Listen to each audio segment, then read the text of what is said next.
Communication can be hard as an introverted person. Stick with me. We're going to have a talk about that.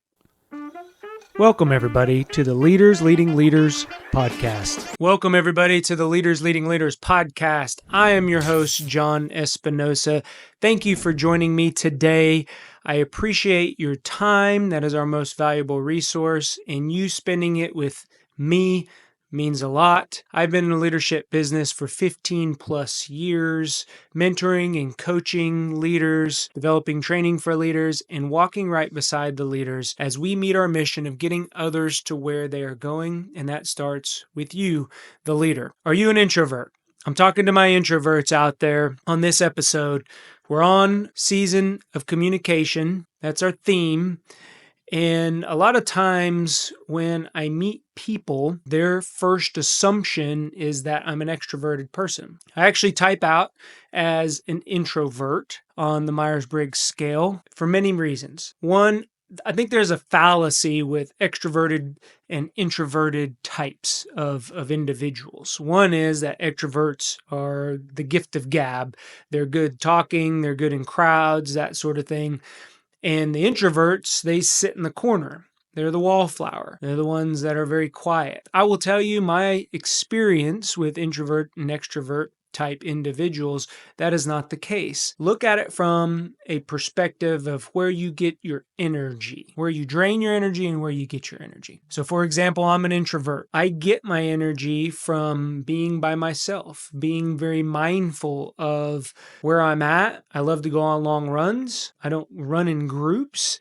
I run by myself. I enjoy or I recharge by just sitting outside or maybe reading a book or listening to a book, and I'm by myself. It's just me, my thoughts. I don't necessarily need to be in a meditative state to get energy. It could just be me sitting out, me doing work by myself. I love to work in groups. I love to lead groups, but I expend energy doing that. I get energy by working with my sticky notes. I love sticky notes. You guys have heard me talk about sticky notes. I write ideas down. I got things up on my monitor here. A lot of things go into my stickies. So for an introverted person, I'm going to talk to you today, those introverts out there, a couple ways that I engage individuals, other people, with communicative styles or tips and tricks, techniques that I have when I am in a conversation. A lot of times when I go in a big group,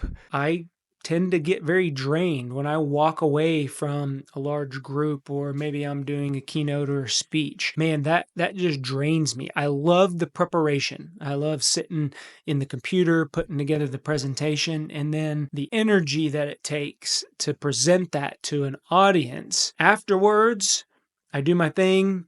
I walk around, I meet everybody, I ask them what they thought of it, get some feedback, and then I pretty much crash. I mean, I am absolutely exhausted, and I normally hang out by myself for the next 24 hours or so because that's how I recharge my battery. So if you're like that, and that's something that sounds very similar maybe to what you are, and there are introverts that have very severe anxiety of getting in front of people, of being in crowds.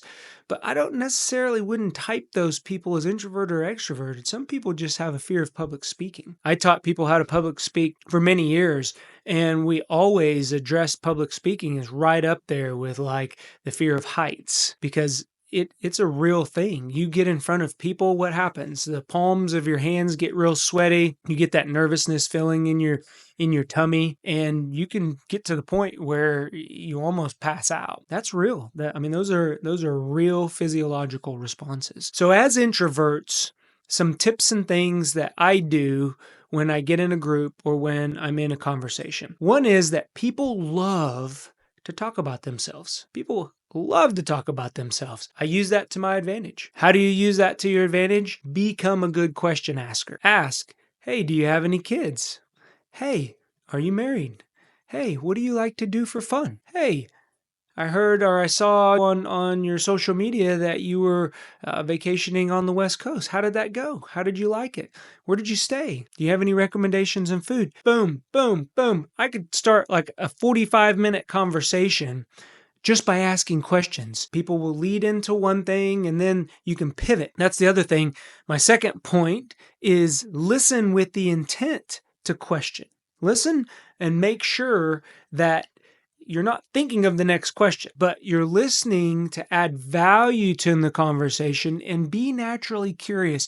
This is the point as an introvert that I've learned to do really, really well. I have learned to be curious. Curiosity is something that is an introverted person. It will take you a long way. If you are naturally curious, and you find an individual, even if they don't like to expound on what they're doing, maybe they're very humble in their job or their profession or their personal life, you can still, by being naturally curious and not coming off as just shotgunning them with questions, but coming off as being genuine and really intent about learning who they are, what makes them tick, you will get them to talk by just asking questions and listening to how they respond. And that will lead you into your next question. So that's a tip. Be naturally curious. One of the other things that I've learned is the pause. And there's a reason. You need to give people the processing time once you ask a question to respond to your question. And if you immediately lead into another question, guess what?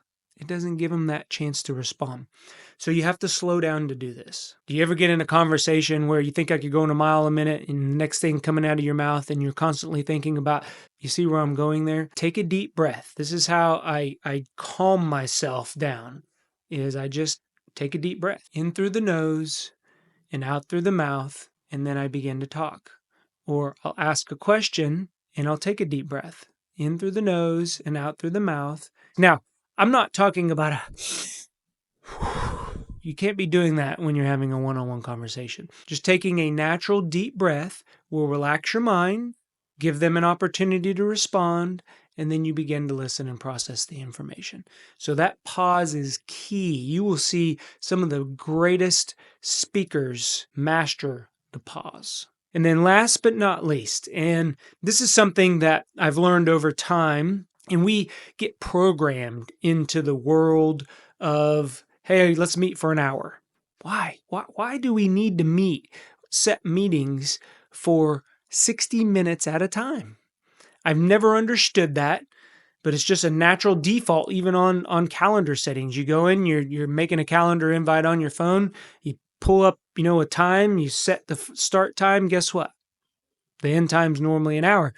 Same thing if you're working in any one of the calendaring apps on your computer or your PC or your Mac. Shorten that down. I find that 20 minutes is probably the sweet spot.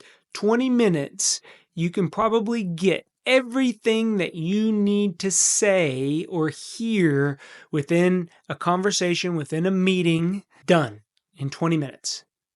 Some people would argue even shorter. You listen to Gary Vee, he says 7 minutes. Now, I'm not that short. I haven't gotten that down to exact science, but I find that sweet spot about 20 minutes. And then the other piece to that is if you do schedule a meeting for 30 minutes, because 20 minutes are kind of awkward to schedule in calendars, use that 10 minutes to ask questions, use that 10 minutes to check for understanding. You don't have to be talking during that time. And what I found by shortening my meeting times, I have more energy.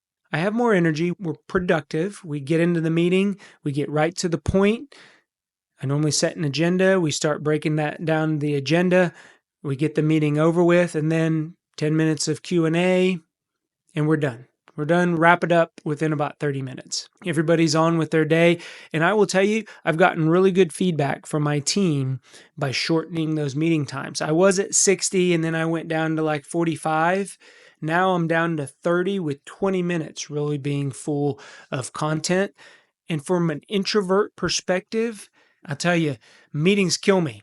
They do. Especially when I'm running the meeting. It takes a lot of energy, takes a lot of thought.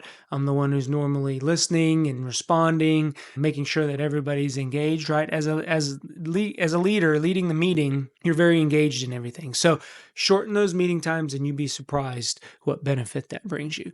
So as an introvert, you can communicate. We're not always the one sitting in the corner. We're not always the wallflower. I got a podcast. Who would have ever thought that an introverted person, that me, could sit here and talk. That's why I like to keep my podcast pretty short. It helps me get what I need out and then give you what you need, give you some takeaways, and move on. So let's talk about those takeaways today. The first thing, make sure that you ask people questions. People like to talk about themselves. So ask them good questions and listen to ask those good questions. Master the pause. Master that pause. Take a deep breath. Allow people to respond and then shorten up those meeting times.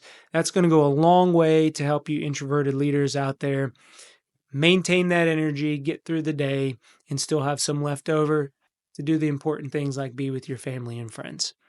I hope this helps somebody today. Go be great. Make sure to tune in this season because we're talking a lot about communication. Communication is that foundation for leaders, so you're not going to want to miss an episode. Make sure that you subscribe.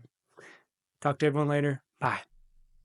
If you enjoy what you're hearing, please hit the like and subscribe button. It helps us get others to where they're going.